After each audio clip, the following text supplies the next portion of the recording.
آج ہم بات کر رہے ہیں پاکستان کے پازیٹیوز پہ.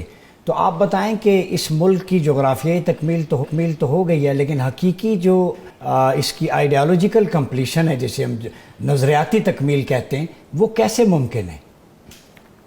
سوال تو بڑا مختصر ہے، لیکن جواب تو ایک کتاب لکھنے کے لائق ہے. مختصراً عرض کروں کہ ان 70 برسوں میں 77 برس آزادی کا جو سفر ہے اس کے بعد کا، اس میں جو حالات ہیں اور جو واقعات ہیں اور جس پیس سے ہم نے ایک نیریٹو ڈیولپ کرنا تھا، جسے ہم کہتے ہیں نیشنل نیریٹو. قوموں کے نیریٹیوز ہوتے ہیں. بدقسمتی یہ ہے کہ ہر 5 7 10 سال کے بعد ایک نیریٹو جو تھا نا وہ کمزور پڑتا گیا. اور پھر اگر آپ اسلام کی بات کرتے ہیں تو پھر انلائٹنڈ ماڈریشن بھی تھی. پھر ہم نے وہ رقص بھی دیکھے، جام سروں پہ رکھے ہوئے ڈانس کرتے ہوئے لوگوں کو بھی دیکھا. تو جب آپ نیشنل نیریٹو سے ہٹ جائیں گے، آپ کا ایک وہ ہوگا ہی نہیں، تو پھر آپ کیسے کہیں گے کہ ہم اس تکمیل کی طرف وہ سفر ہمارا جاری ہے. اور اس جاری و ساری سفر میں رکاوٹیں ہیں. میرا خیال ہے کہ ہم نے ماضی میں سفر کیا ہے، ہم نے ریورس گیئر میں سفر کیا ہے. میں نے پہلے بھی شاید آپ سے عرض کیا تھا کہ ہم مغرب کی تہذیب سے متاثر ہیں.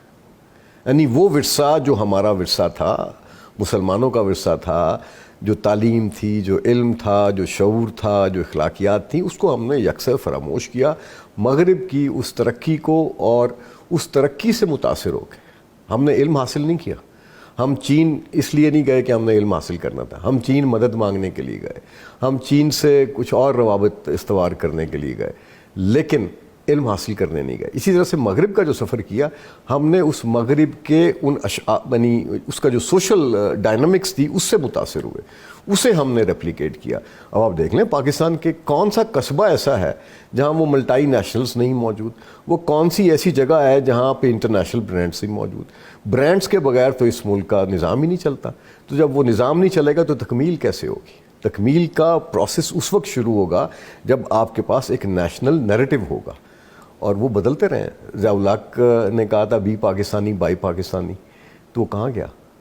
نہ وہ رہا نہ وہ بچا. آج آپ دیکھ لیں دنیا میں جو حالات ہیں، یعنی مہذب قومیں، اقوام جو ہیں، وہ اس وقت کس رفتار سے آگے بڑھ رہی ہیں.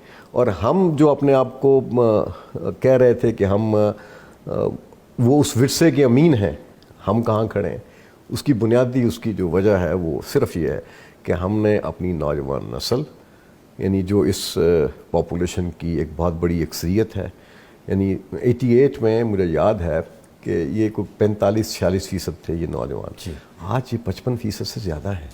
تو آپ کا مستقبل تو آپ کے نوجوانوں سے ہے، آنے والی نسلوں سے ہے.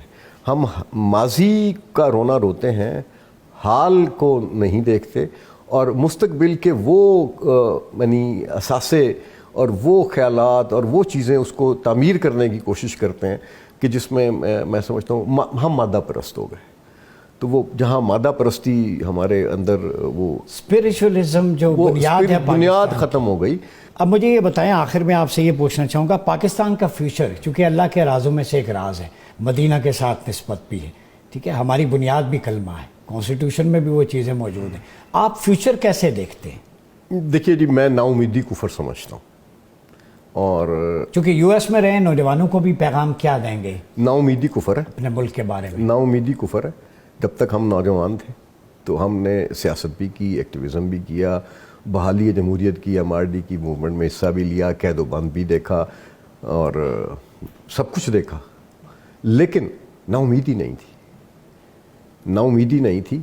اور ہم نے ہر وہ کام کرنے کی کوشش کی جو آئین اور قانون، آپ کا جو معاشرہ ہے جو اس کی جو اجازت دیتا ہے. لیکن یہاں کچھ چیزیں اب اس جدید دور میں جو ہمارے معاملات ہیں، مسائل ہیں، وہ بڑھ گئے. ان بڑے ہوئے مسائل میں ہمیں بنیادی طور پہ جن چیزوں کی ہمیں فکر کرنی چاہیے تھی، ہم نے وہ ایک مشین آپ کے اپنے بچے کے، نوجوان کے ہاتھ میں تھما دی، آئی فون یا اینڈرائڈ فون. تو یہ آپ نے دنیا اس کے ہاتھ میں دے دی. اب وہ اپنی ہتھیلی میں ایک دنیا لیے گھوم رہا ہے. دنیا کا امام بن سکتا ہے اگر اس کو استعمال کرنا سکھایا جائے. تو ہم نے وہ فنڈامنٹلز طے نہیں کیے کہ تربیت کیسے کرنی ہے، نوجوانوں کا کردار کیسے بنانا ہے.